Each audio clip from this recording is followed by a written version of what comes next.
और अब आगे बढ़ते हैं। असम मिजोरम सीमा पर हुई हिंसा के बाद असम सरकार की तरफ से अपने नागरिकों के लिए बाकायदा एडवाइजरी जारी की गई है। इसमें असम सरकार ने स्थानीय लोगों से अपील की है कि मिजोरम की यात्रा करने से परहेज करें। साथ ही मिजोरम में रहने वाले असम के लोगों से कहा गया है कि वो सावधानी बरतें।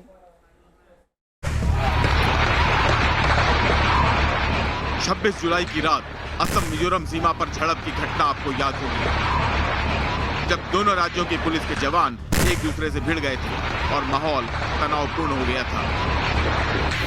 इस घटना के 4 दिन बाद अब असम सरकार ने अपने राज्य के लोगों के लिए एडवाइजरी जारी की है, जिसमें असम सरकार की ओर से कहा गया है कि असम के लोग मिजोरम न जाएं। साथ ही मिजोरम में रह रहे लोग सावधानी बरतें। फिलहाल कुछ दिनों तक मिजोरम में रहने वाले असम न आएं। देश में यह पहला मौका है जब किसी राज्य ने अपने नागरिकों को किसी अन्य राज्य में जाने से रोकने के लिए इस तरह की एडवाइजरी जारी की है। इस बीच असम सरकार की ओर से झड़प के दौरान शहीद हुए पुलिसकर्मी मजरूल हक के परिवार को 50 लाख की सहायता राशि पहुंचाई।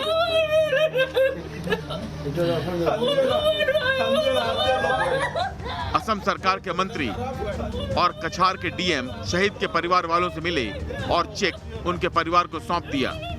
हमको बहुत बुरा लग रहा है कि आज ये हादसा हुआ है, जिसके वजह से हमको मिलना पड़ रहा है।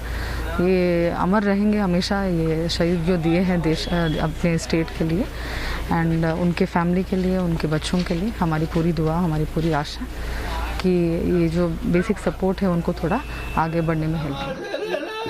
आपको बता दें कि बीते सोमवार को असम मिजोरम पर सीमा विवाद के बीच मिजोरम पुलिस ने असम के अधिकारियों की एक टीम पर गोलीबारी कर दी थी, जिसमें असम पुलिस के 5 कर्मियों और 1 नागरिक की मौत हो गई थी। एक पुलिस अधीक्षक सहित 50 से अधिक लोग जख्मी हो गए थे। हिंसा के बाद बुधवार को मिजोरम और असम के अधिकारियों के साथ केंद्रीय गृह मंत्रालय ने बैठक भी की। गृह मंत्री अमित शाह ने दोनों राज्यों को शांति बरतने की अपील की, लेकिन तनाव अब भी बरकरार है। मिजोरम से लगती असम के कछार और हैलाकांडी जिलों की सीमा पर पिछले साल से तनाव बढ़ा है। वहां मकानों को जलाने और जमीन पर अतिक्रमण करने की घटनाएं कई बार सामने आई हैं। दोनों राज्यों के बीच करीब 165 किलोमीटर लंबी सीमा पर विवाद है। Team news nation. आइए आगे बढ़ते हैं। पॉर्न फिल्म रैकेट में फंसे राज कुंद्रा की मुश्किलों में हर बढ़ते दिन के साथ इजाफा होता जा रहा है। अब तक पुलिस ये खुलासा कर चुकी है कि किस तरह से ये वल्गर वीडियो लंदन भेजे जाते थे, इस डर्टी कंपनी से कितनी कमाई होती थी। लेकिन अब न्यूज़ नेशन पर पहली बार बोलेंगी राज कुंद्रा की डर्टी कंपनी के विक्टिम यानी शिकार, वो लड़कियां जिन्हें बरगलाकर इस धंधे में खींचा गया और फिर डरा धमकाकर अश्लील फिल्मों में काम करने के लिए मजबूर किया गया। इन लड़कियों की ज़बानी सुनिए वल्गर वीडियो की काली कहानी।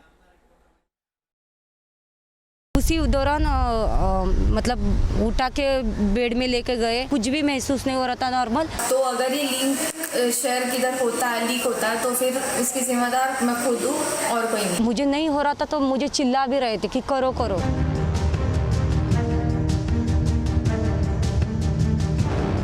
झूठ बोलकर गंदी फिल्म शूट कराते थे, इनकार करने पर ब्लैकमेल करते थे। ये है वो सनसनीखेज खुलासे जो राज कुंद्रा की डर्टी कंपनी को लेकर हुए हैं। और ये खुलासे सामने आए हैं उन लड़कियों की जुबानी जो राज कुंद्रा की डर्टी कंपनी की शिकार हुई, जिन्हें अश्लील फिल्मों में घटिया सीन देने पर मजबूर किया गया। अब जब राज कुंद्रा और उनकी टीम पुलिस के शिकंजे में फंस चुकी है, तो ये लड़कियां जमाने के सामने आकर उस दर्द को बयां करने की हिम्मत कर पाई, जिसकी वजह है कुंद्रा की डर्टी कंपनी। इस गवाही में सबसे पहले सुनिए उस एक्ट्रेस की आप बीती, जिसके एपिसेंटर में है कुंद्रा की एसोसिएट गहना वशिष्ठ की कारस्तानी। इस लड़की ने अपने स्टेटमेंट में गहना वशिष्ठ से हुई बातचीत का पूरा लेखा जोखा दिया है।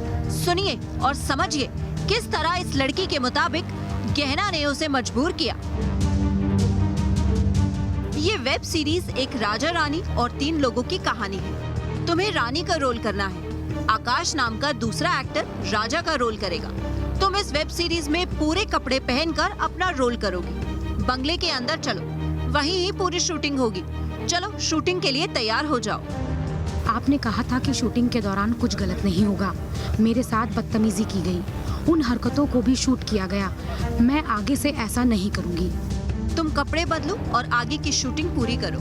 आप प्लीज मुझे जाने दो, मुझे ऐसा कुछ नहीं करना। शूटिंग के लिए 10 लाख का खर्च हो चुका है। अगर तुम्हें शूटिंग नहीं करनी तो 10 लाख रुपए भरो। ये भरपाई तुम्हें ही करनी पड़ेगी। मेरे पास तो इतने पैसे नहीं हैं। तुम कपड़े पहनो और जो तुम्हारे साथ हुआ है या फिर इस शूटिंग का जिक्र तुम किसी से नहीं करोगी। तुम पुलिस को इस बात के बारे में कुछ नहीं बताओगी। एक्ट्रेस के पुलिस स्टेटमेंट से मिली जानकारी साफ साफ इशारा करती है कि गलत काम न करने पर पॉर्न फिल्मों के ये रैकेटियर लड़कियों को डराते थे, धमकाते थे। कुंद्रा की डर्टी कंपनी न सिर्फ वल्गर वीडियो बनाती थी बल्कि अपनी सिक्योरिटी के लिए जबरन ऐसे वीडियो भी शूट कराती थी जिसमें एक्ट्रेस को कबूलनामा होता था कि वो अपनी मर्जी से वल्गर वीडियो शूट करती है। ऐसे ही एक कबूलनामा उस एक्ट्रेस को भी बनाना पड़ा था जिसने न्यूज नेशन पर डर्टी कंपनी के गिनहोने खेल का खुलासा किया था। जो भी मैंने सीन्स किए इसमें और किसिंग सेंस एंड ऑल जो भी किया न्यूड सेंस, तो वो किसी के दबाव के नीचे आके नहीं किया। जो भी किया मैंने अपनी मर्जी से किया। तो अगर ये लिंक शेयर किधर होता है, लीक होता है, तो फिर उसकी जिम्मेदार मैं खुद हूँ और कोई नहीं। इस वीडियो को शूट करते वक्त कई बार एक्ट्रेस की जुबान हकला जाती है। न्यूज नेशन के कैमरे पर हुए सनसनीखेज पर्दाफाश से कुछ चीजें शीशे की तरह साफ हो गई।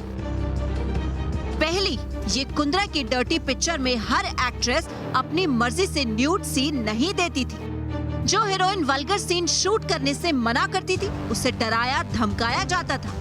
इनकार करने पर एक्ट्रेस से लाखों का हर्जाना मांगा जाता था। ये सिर्फ किसी एक मजबूर लड़की की कहानी नहीं है। गहना वशिष्ठ के कथित पॉर्न रैकेट से जुड़ी यास्मीन और रौनक पर भी एक लड़की को धोखे से वल्गर फिल्म में शूटिंग करने के लिए मजबूर करने का आरोप लगा है।